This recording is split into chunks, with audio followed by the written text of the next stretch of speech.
Hi, I'm Jack Barricini, and you're listening to The Secret to Stargate, where we talk about the hidden meanings and deeper layers found in the Stargate movies, TV series, and more. And joining me today are Jeff Haker. Hello, Jeff. Hey, Jack. And Victor Lambs. Hey, Victor. Hi, Jack. And returning for a special guest appearance is Father Cory Stika. Hi, Father. How's it going? Yay. It's going well. It's great to have you back. Oh, glad to be back. It's very different. If you're watching the video, you'll notice a different background and a different outfit, but it's great to be back. Yeah. Do you want to give us an update on what you've been up to? Sure. Well, if for those who've been following the Secrets of Stargate for a little over a year, at least, you remember that I ended up going, or I was leaving the show, leaving SQPN podcasting to get into the Air Force. Well, if you watch the videos, you'll see I made it. It took a little longer than I expected, but in January, middle of January, I was commissioned as an officer, a chaplain, captain in the rank of captain, and went to officer training school for 2 months of fun. You know, anybody who's done military training knows what kind of fun that is. And then I'm now stationed at Hill Air Force Base, Utah, which is between Salt Lake and Ogden, Utah, in the northern part of the state. Very beautiful area. The mountains are like 5 miles from here. The Wasatch Mountains are amazing. And so that's where I'm doing the work now as a chaplain. I'm responsible mainly for the Catholic ministry on base. So I'm a pastor on an Air Force base is what that works out to be. Now, I do have to make a caveat because I am in uniform and I am in the Air Force. I am not speaking for the Department of the Air Force. I'm not speaking for any of the other branches. I'm not speaking for the Department of Defense / Department of the War. I can't release any kind of classified information like, the Stargate isn't actually in Colorado, but it's here in Utah. I can't release the fact that it's actually under the mountains of the Wasatch Front, any of that kind of stuff. I can't talk about any of that. So don't even bother asking. Awesome. Well, I guess we'll have to hold those questions for another time then. That's a patron after show. No, I'm kidding. Yeah. That'll be the FOIA request show. Yeah, exactly. Secrets of the Air Force. There we go. Yes. Awesome. Well, it's good to have you back. Oh, I really am glad to be back. Yeah. I am glad to be back too. It's been a while since I've been on, so. Good. Awesome. Well, today we are discussing the 6th episode of Season 10 of SG-1, 200. Martin Lloyd returns to Stargate Command seeking help with a script for the Wormhole Extreme movie, a cover story for the real Stargate program. With the Stargate temporarily down, the SG-1 team is forced to meet with Martin, and the resulting scripts note session devolves into a series of outlandish self-parodying pitches that spoof the genre cliches and the Stargate franchise as a whole. The team's suggestion includes Mitchell's zombie attack action flick, Vala's Wizard of Oz fantasy, a very Team America type segment, and the return of Jack O'Neill as an invisible version of himself, allowing the show to lampoon its own history, cast changes, and common sci-fi tropes in the genre. In a final twist of Hollywood bureaucracy, the studio cancels the movie but renews Wormhole Extreme series instead, and concluding the episode with the fictional cast of Wormhole Extreme celebrating their own 200th episode a decade later. What are your thoughts on this episode, Father?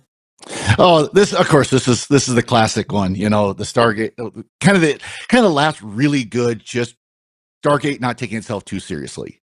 I mean, this really was it. Of course, they've got all the little tropes and all the little Easter eggs we'll be talking about, and all these things that that just people find so great.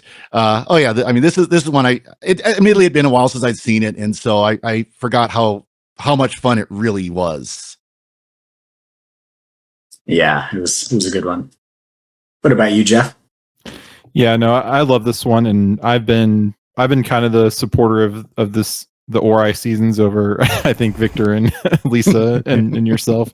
But I mean, this one is almost very much a return to the kind of original, we even get the original cast back with Jack returning, and they just get to poke fun at themselves for 10 years of just fun and tropes. And it's mostly a comedic episode without, major action scenes, but they do get to sneak that in when they do the various vignettes, like the zombie one, the young cast one, and things like that. And it's also just has a lot of heart with the return of Jack and Mitchell just being an overall obsessed fanboy with over the Stargate program, and keeping track of how it's his 200th trip through the gate that he's about to take. And not 200th mission, 200th trip. And everyone's like, you really, you know that? And he's read every mission report except one from 1969 that nobody else can tell him about. So it was just, it's just so much fun. And the various other vignettes and Vala's pitches to Martin Lloyd to make these versions of things. And I think my favorite is probably the Farscape one, just because I've been watching that recently. So yeah. No, overall, it's just so much fun.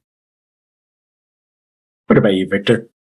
Yeah, this is definitely one of my favorite episodes. I made sure when I watched it to get the whole family together. They're like, oh, another Stargate episode, because I think I've been making them watch a lot of them lately.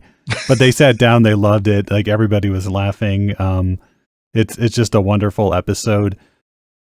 Originally, they weren't going to do anything special for the 200th episode. They were just going to make, a normal episode. But they had been coming up with these ideas over the years. And so they said, I know, let's do like a bunch of different skits, like it's Saturday Night Live or something. And then they thought, well, how do we frame this together? And of course, Martin Lloyd and Wormhole Extreme was right there. So they used that as the framework to hang it on. They all work wonderfully well. And as you mentioned, they poke fun at the writers, the actors, Sci-Fi Network, the producers, the directors. Nobody is really safe, but it's all done in really good fun. Especially at the end where they have the cast of Wormhole Extreme and they're just basically parodying the leads on the show. Was especially an enjoyable way to end it, I thought. And they work in so many of the crew too, in bit roles as well. So I thought that was a really nice way to appreciate the crew that's made the show such a success for 10 seasons at this point. Yeah. I thought they did a great job also poking fun at the fan culture and fan reactions to different things in the show, but doing it in a loving way. Like they talk about the whole thing with Cameron Mitchell coming in and replacing Jack after 7 or 8 seasons. And even the opinion that some people have, which I kind of have, that Richard Dean Anderson was kind of phoning it in the last season. Who would do that? Exactly. Yeah.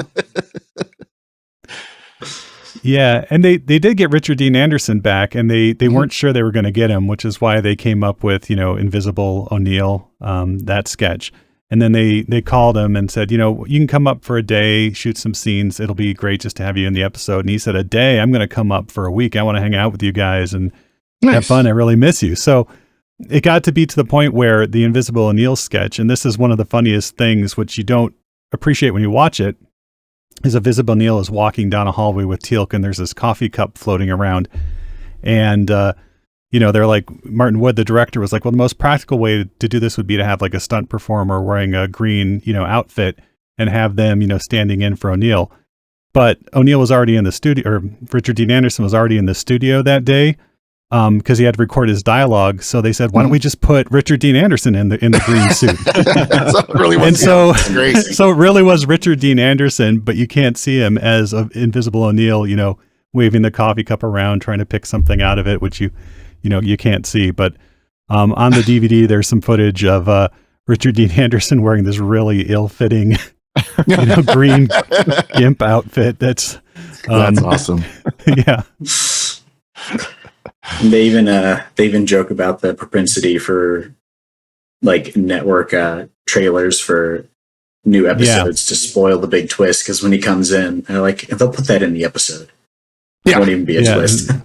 Yeah, Which it was in the trailer. Did they actually? Okay, so I think so. Yeah. Nice. And that was because Brad Wright was so furious at TV Guide when Solitudes came out, the one where they're trapped in the Antarctic, but you think they're supposed to be on another planet. TV Guide actually wrote O'Neill and Samantha Carter are trapped in Antarctica, in the synopsis for the episode before it aired. And so this was finally his little payback on that. Nice. It's good. Unfortunately, YouTubers haven't learned that lesson, or all of them do. Coming up, and they show you the only part of the episode, their video that you actually want to watch. So it's like, okay, I'm done. Next. Yeah. And they even joked about the ending of season 8 being the perfect ending for Stargate with the fishing scene. But then they added in Cameron Mitchell and Vala get to be there. Which, of course, O'Neill replies, "You weren't there." And, and the way they do that with whip cuts from the original footage over to clearly shot someplace else with, Mitchell and Vala just like saying, "Hi, we're here," really clever. Yeah. Well, I got such a great laugh out of you going back to the Invisible Jack scene when the dog drove up to the gate guard shack, and I'm like, oh, what the guys would do here. I've got to know him a little bit. I've been I've one of our voluntold tasks is to go check IDs in the morning. We do it about once a month. And so I've got to know some of them through that, some of the security forces. And I can't imagine the reaction of somebody who actually pulled that, where they had their dog leaning on the dash as they drove up to the window. Nice. Can't imagine it would go too well. No, probably not. I'm sure the reaction first would be kind of like the guy the guy who checked out the truck, but then it'd be like, okay, get out now. This is not going to be pleasant for you.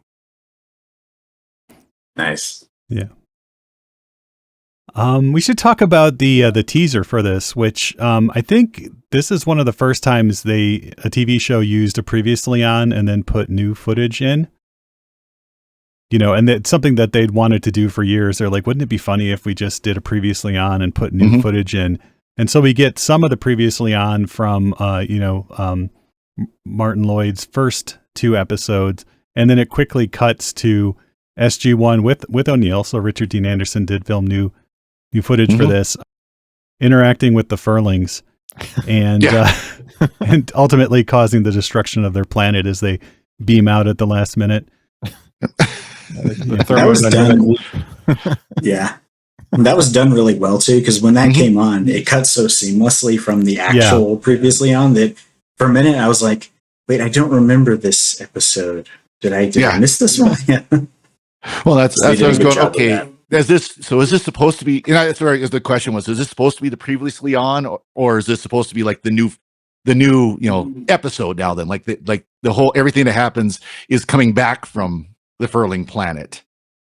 Right. Yeah. And they don't clear that up at all. They leave it there and then walk away.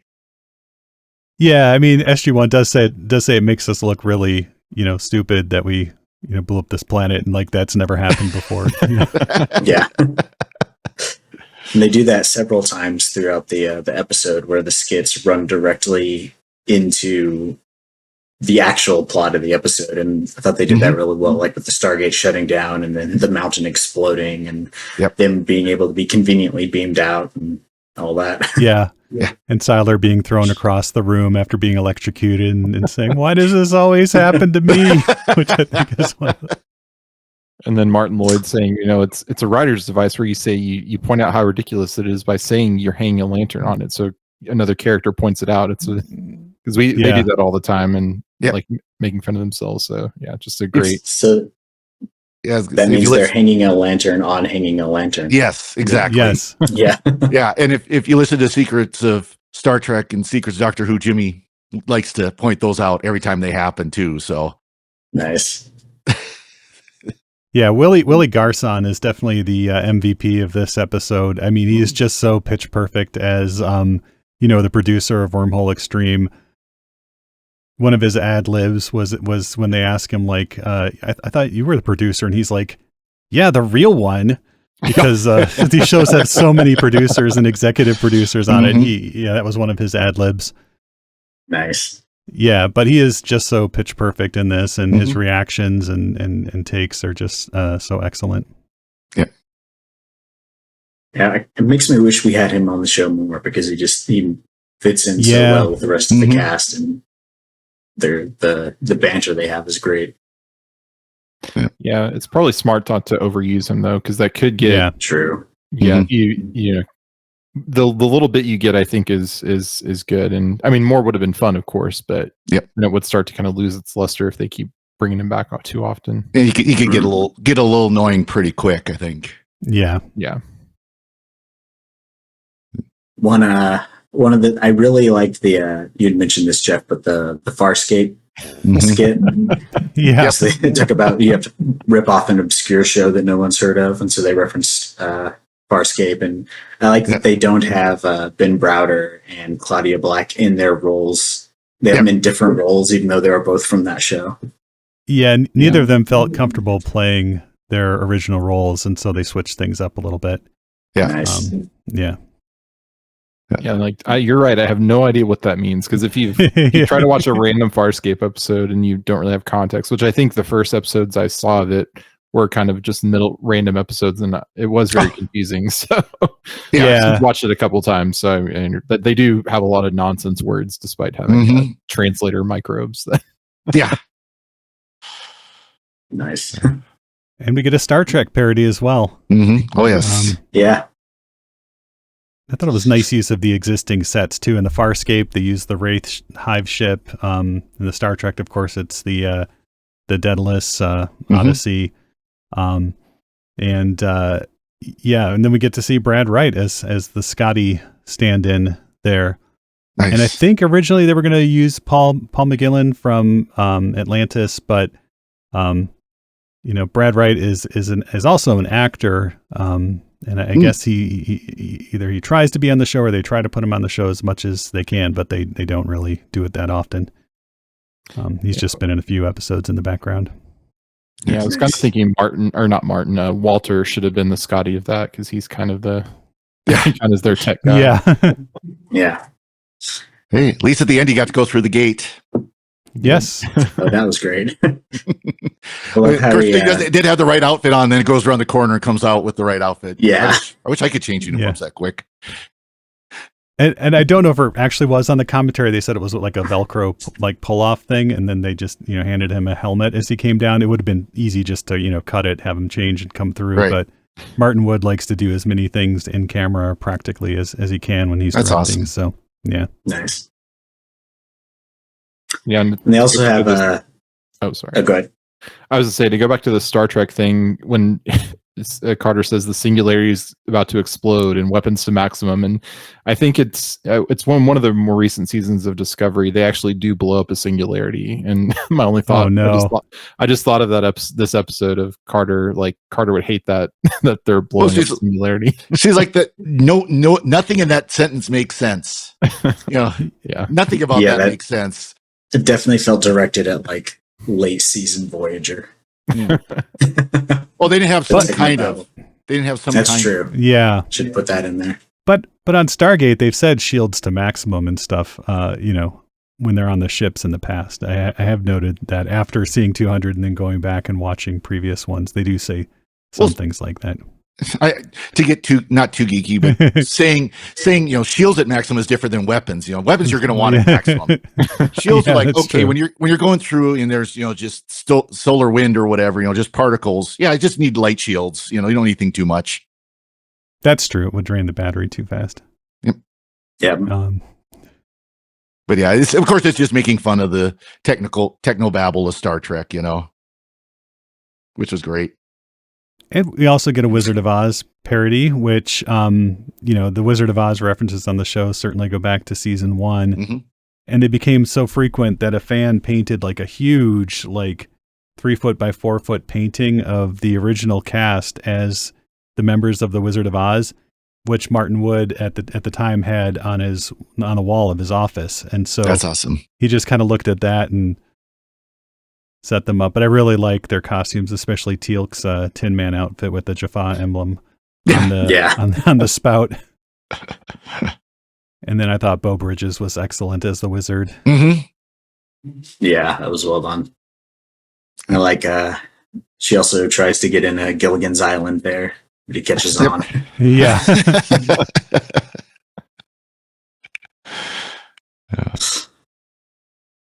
And there was also a lot of they reference the write-in campaign to get Daniel Jackson back. Save drlevant.com. Yep. And there was also the reference to making a movie out of a TV show that just aired for 3 episodes in one season. Pretty sure that was that was a reference to Firefly. Yeah, which it they did ended well up on making a DVD. movie. Yep. Yeah. Yeah, and the joke about the the movie being canceled because the show's back on is because Brad Wright had been trying to make a Stargate SG-1 movie for like years, but they just kept renewing the show, season after season. And then I think it was right around this time they found out they weren't being renewed for an 11th season, and so the movies were back on. So it kind of flipped at that point. We get that at the very end of this episode, where after Wormhole Extreme's 200th episode, gets a call that the movie's back on. Yep. Yep.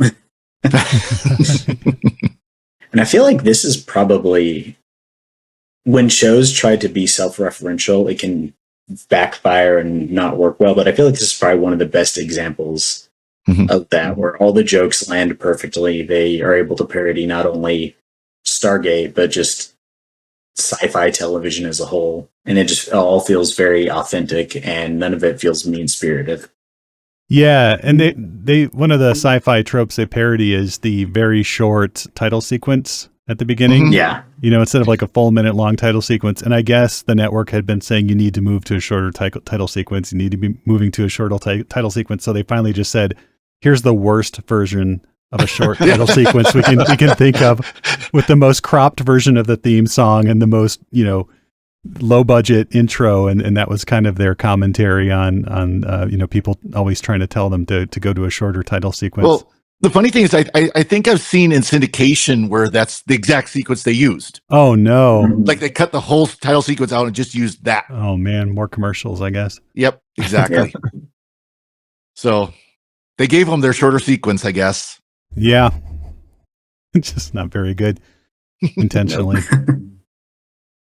Although I have noticed, I feel like we're moving, at least on streaming, shows are moving back towards having more traditional title sequences, which I appreciate. Yeah, the Star Trek Picard season 3 was really good because they put a lot of Easter eggs in the title sequence for the show. So I thought that was nice. And then we get our CW version of SG-1 with all the young actors, which our oldest son thought that was hilarious. He's like, they just made Stargate into Twilight, Well, more like, Beverly Hills 90210, Stargate 90210. Or like Vampire Diaries and all those other CW shows that were on. I thought the young cast was perfectly cast as kind of the the young and pretty crowd. Yeah. It was definitely, this was 2007, I think. Yeah, I think it was before Twilight, but yeah, it was but very right much in the that. middle. Yeah, that like CW, like I think Smallville, that kind of vibe. Yeah. Well, I like that where it was I guess the Daniel Jackson character, and talk about, I don't think Mitchell likes me anymore, and then the woman is like, I'm pregnant. yeah. The Vala character, I'm pregnant. Yo, Wonder Bread, dial up the gate.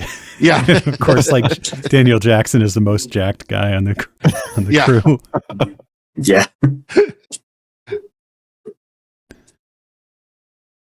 It's funny though. And then of course, like, that's kind of what we have to look forward to, maybe. Yeah, I was thinking that new Star Trek show that's coming out looks like that. Oh yeah, Star Trek Academy. Yeah. Lisa couldn't join us, but she'll be so pleased that we've worked in, I think, 3 Star Trek references now. Yeah, they didn't really do a Star Wars one though, which is kind of surprising because that would have been the other kind of the major. Well, the Furlings were kind of, because they were basically Ewoks, just a little bigger. Yeah, the original design of them, the designer who designs all the ships on the show, James, and I can't remember his last name, came in with the design, and it basically was an Ewok. And Robert C. Cooper said, we can't use that. That's an Ewok.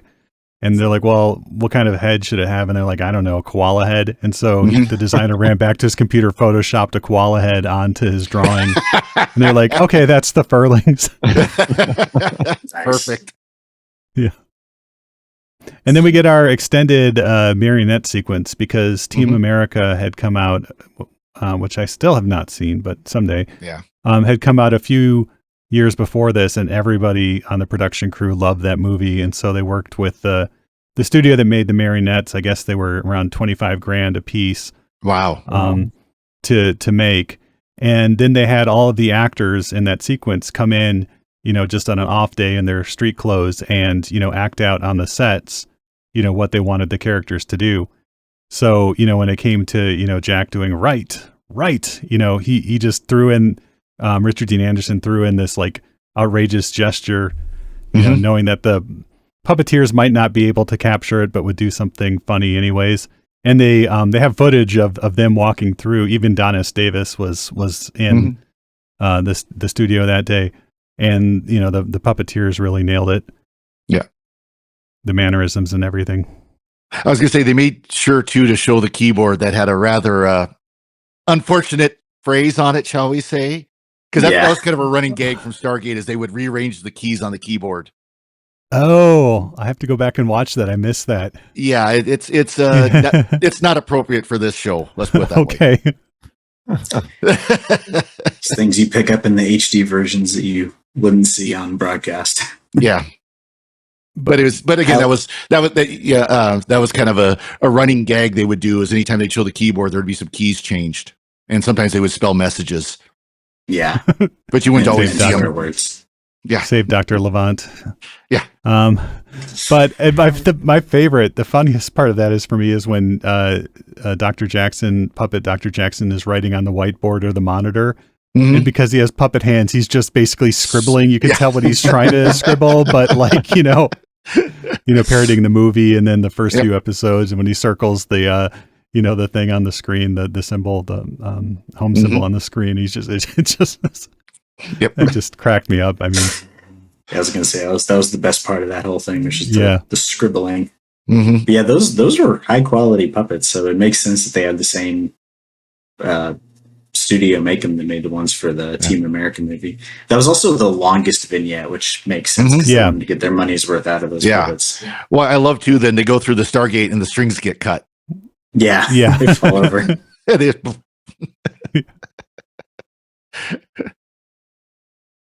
But yeah, they got all of the writers to contribute to this. Carl Binder, Joseph Malazzi, Paul Mully, Robert C. Cooper, Brad Wright, Alan McCulloch, Martin Garrow. Did I mention him from Stargate Atlantis? Came and contributed some as well. So nice. Yeah. And I did also notice there were no references to Atlantis at all.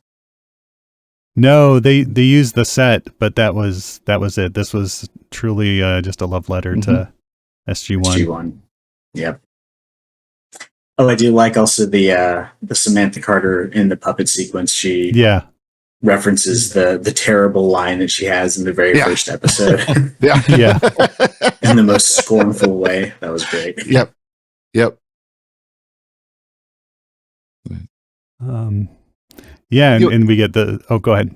I was gonna say, even the little interstitials, the little current time events while they're waiting for the Stargate to be fixed. Even those were so good. Where every time Sam would come up, Mitchell would be like, "You've got it fixed, right? Are we ready to go yet?" Just kind of like under his breath, so Martin couldn't hear it. But it's just like, we're getting out of here now, right? Yeah. And then we have the references you mentioned back to 1969, where they're punking Colonel Mitchell by insinuating that O'Neill is his father.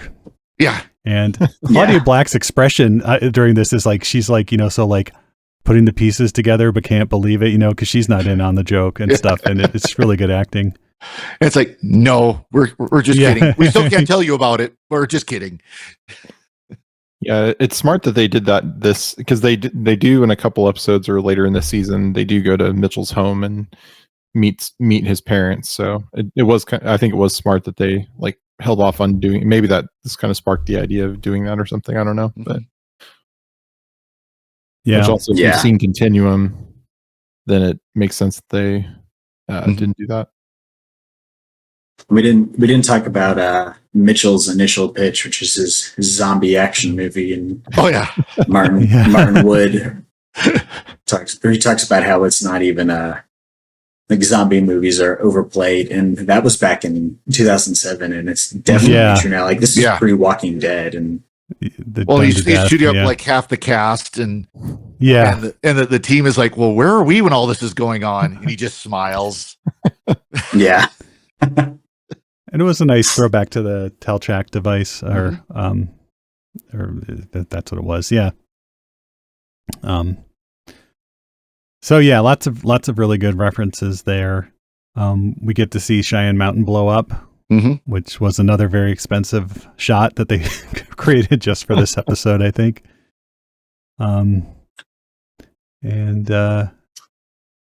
Yeah, I think everybody is excellent in this. It's really good to see Richard Dean Anderson back.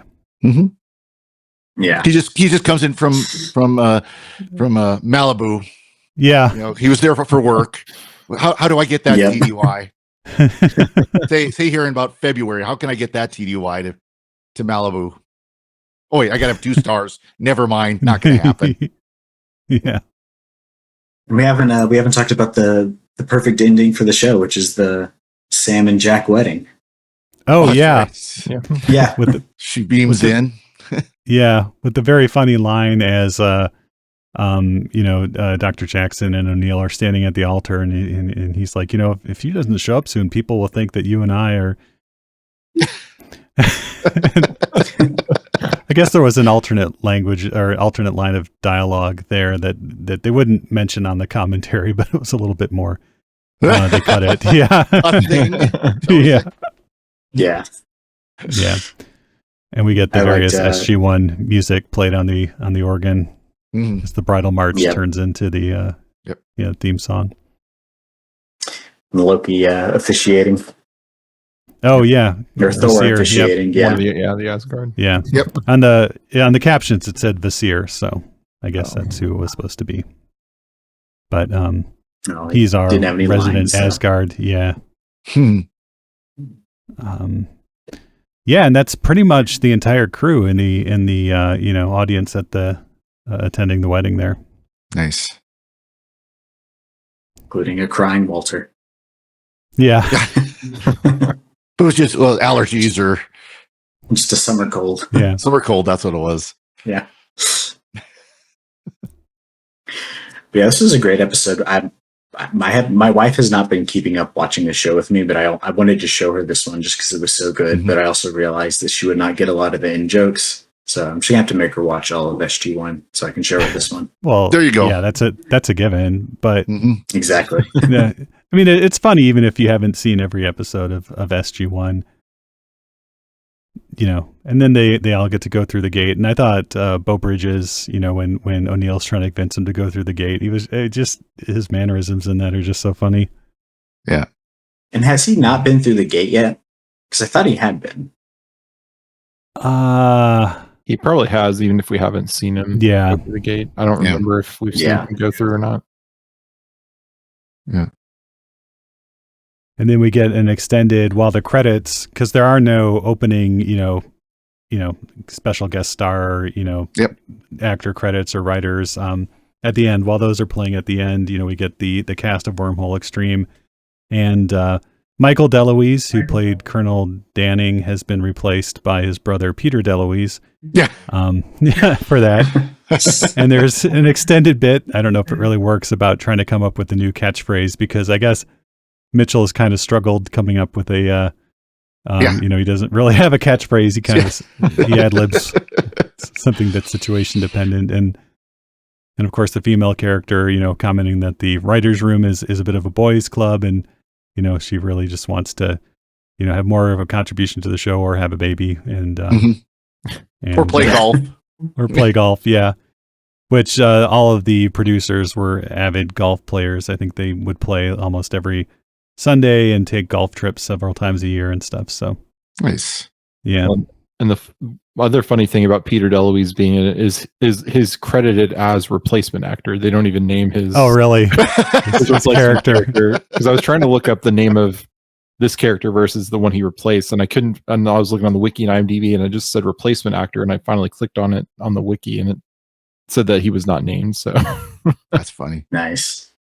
And before they filmed those scenes, the writers did check with the actors if they would be okay with it, because I think Michael Shanks might get the worst of it with the Dr. Levant character saying it's like, I just needed to, go back to my roots, do some theater. And then, when they asked me back, it's like, oh no, when I accepted that, I would come back and, I don't want to have people throwing, paper mache boulders at you all day. I love the boulders, Yeah. But then he gets off Seems camera. like they and were he all starts- good sports about it. Yeah, yeah. And then when he's supposedly off camera, he's cursing up a storm, and Yeah. yeah, they all are. Yeah. Give my sandwich. yeah, Awesome. Yeah, that was a good episode. Yeah, and then we end with the Teal'c stand-in giving a nice, Isaac Asimov quote about the importance of science fiction, which was just kind of really nice note to end on. After they've been kind of, lampooning science fiction up to this point, they're like, no, we really are serious that we do love, science fiction. Well, if I remember correctly, the episode where they first had Wormhole Extreme, like he never got a word in at all the entire episode, and that's what's so funny, kind of funny about that too. Yeah, Herbert Dunkaskin as Grell, who I think they were saying on the commentary he opened a florist shop or something.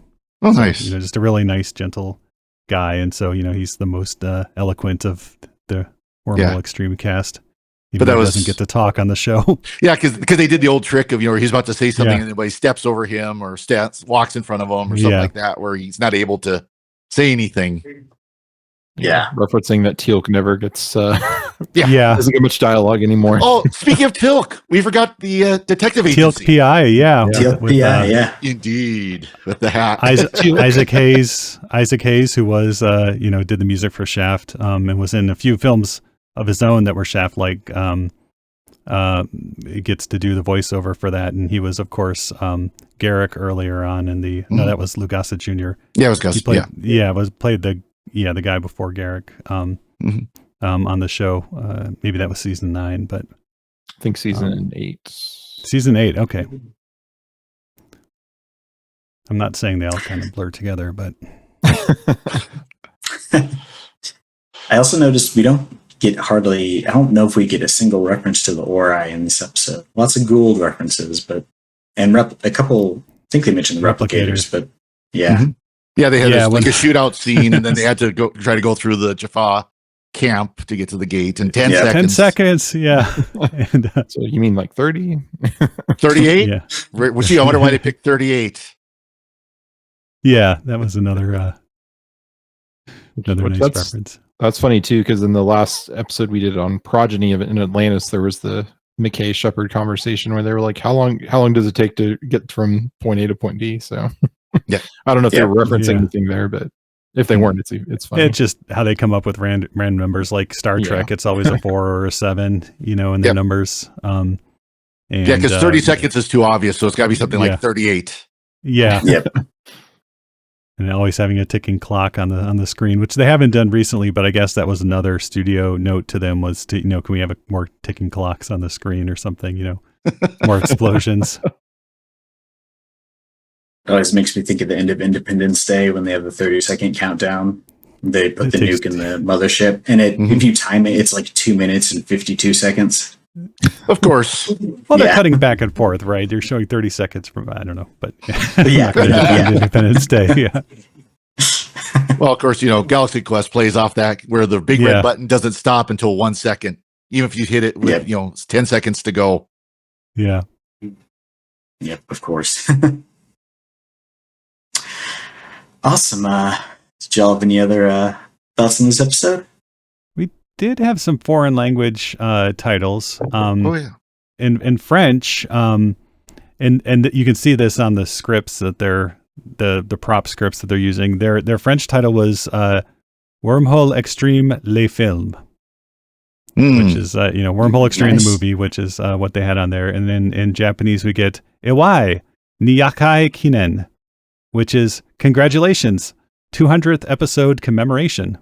And then in the other languages, it was just some variation of 200 dubbed from English. Yeah. Now, it's interesting Prime Video, they showed the title as something like "Remember When," and then in parentheses 200. Yeah, Yeah. I noticed that. Yeah, and Joseph Malazzi has talked about this on X. I don't know if "Remember When" was kind of their working title, but it was officially known as 200. But I think now they've gone back and, you know, to avoid confusion, maybe with streaming services or something, put the "Remember When" prefix in front of it. Not sure exactly why they did that, but that seems to be a more modern edition. That's different. Yeah. Yeah, it's the only place I saw it referenced that way was on Amazon, because on the wiki, and if you look it up, it's always just 200.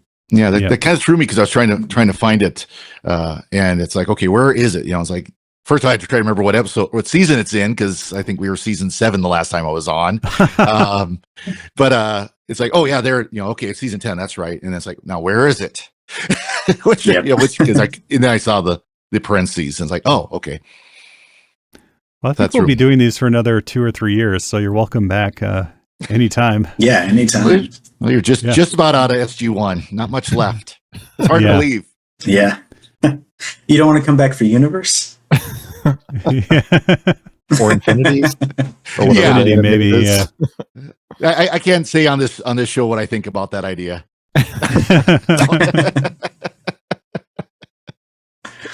Well, it's been fantastic having you back, and you are always welcome back anytime. Well, I appreciate it. I'm finally kind of settled in, getting more stable schedule. Of course, about the time the Air Force will say, "Oh, by the way, I think you need to go visit the desert for 6 months. Have fun."